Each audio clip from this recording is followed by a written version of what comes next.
আসসালামু আলাইকুম, সবাই কেমন আছেন? আলহামদুলিল্লাহ, আপনাদের দোয়া এবং ভালোবাসা অনেক ভালো আছি। তাই সাইফাস লাইফস্টাইল লাইফ পেজ থেকে চলে আসলাম। এই যে এটা কি দেখেন, আজকে রান্না করব মুরগির মাংস। মিডিয়াম হার্ড মুরগি, একদম ফার্ম থেকে ফ্রেশ মুরগি জবাই করে নিয়ে আসা হয়েছে। টাটা। এটা কি? মুরগির লাথি। আমার ছেলে ছোটোবেলায় বলতো আমি মুরগির লাথি খাবো, মুরগির ফা খাবো বলতে পারতো না, বলতো আমি মুরগির লাথি খাবো। এটা হচ্ছে মুরগির লাথি, বুঝছেন? আর এখানে মুরগিটা রান্না করার জন্য পেঁয়াজ ভুনা হচ্ছে। পেঁয়াজটা ভুনা হলে এখানে সব মশলা কষাবো। এটা একটু কষা মুরগির মাংস রান্না হবে, একদম কষা কষা করে রান্না করব। পেঁয়াজ ভুনা হতে থাকুক, চলুন আমরা বাইরে যাই। ঠান্ডার ভয়ে ঘর থেকে বের হই না।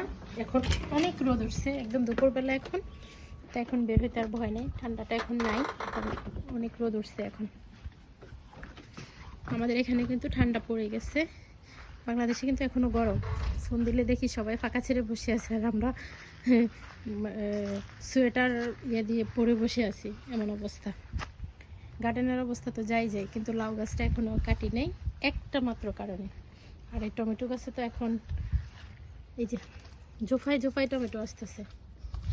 কাটতে তো খুব মায়া লাগে, কেমন করে কাটি, এত সুন্দর করে টমেটো ধরতেছে।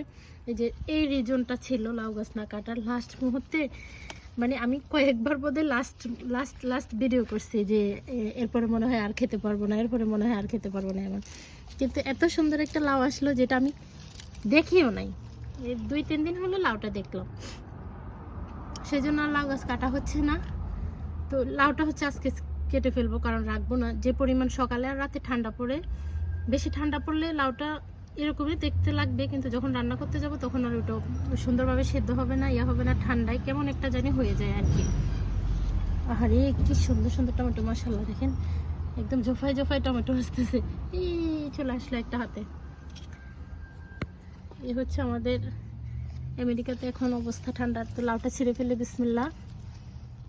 এই যে ছিঁড়ে ফেললাম, কারণ গতকালকেই এত ঠান্ডা পড়ছে। এটা কিন্তু থাকলে অনেক বড় হতো, কিন্তু যে পরিমাণ ঠান্ডা পড়ছে মানে এরপর আর এটা মজা করে খাওয়া হবে না। তাই ভাবলাম এটাও ছেড়ে ফেলি, এটা দিয়ে একটা তরকারি হবে আমাদের জন্য পারফেক্ট। বাট এখানে আরও একটা জিনিস আছে, সেটাও আর রাখতে চাচ্ছি না, কারণ ঠান্ডা যেহেতু সকাল আর সন্ধ্যায় খুব বেশি পড়তেছে, জিনিসগুলো রেখে মনে হয় খুব বেশি একটা বেটার হবে না, যদি মজা করে খেতে চাই আর কি। তো দেখেন আমার একদম এটা হচ্ছে, এটাই প্রথম আবার এটাই লাস্ট চাল কুমড়া।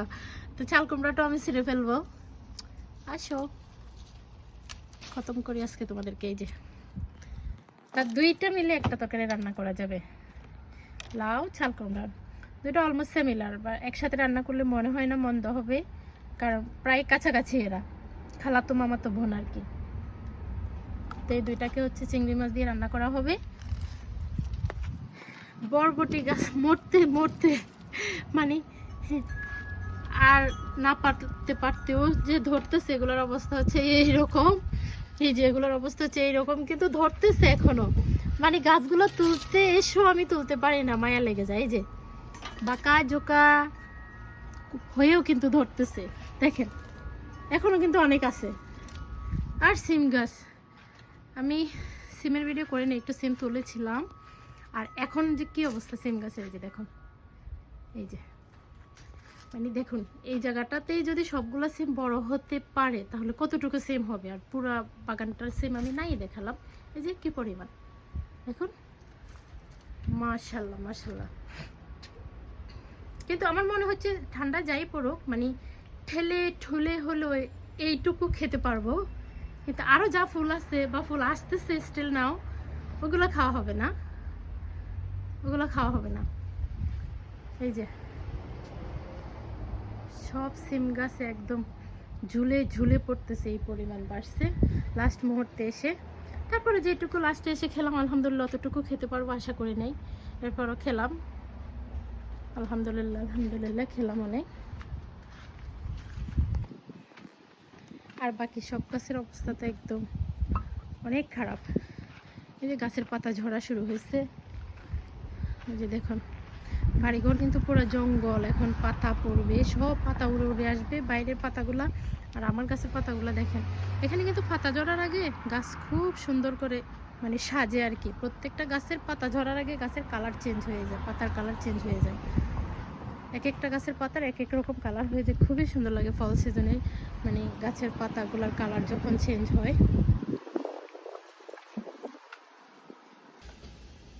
কেটে ফেললাম লাউ আর চাল কুমড়া। দেখেন তো চেনা যায় কিনা কোনটা লাউ কোনটা চাল কুমড়া, কোনো উপায় নেই, দুইটাই সেম জিনিস। কোনো উপায় নেই কোনটা চাল কুমড়া আর কোনটা লাউ বের করার। দেখেন তো আমি তো নিজে কাটলাম তাও বুঝতেছি না, দুইটা মিলে এটুকু হয়েছে। এখন রান্না করে খাওয়ার পালা। রান্না চলতেছে লাউ চিংড়ি চাল কুমড়া,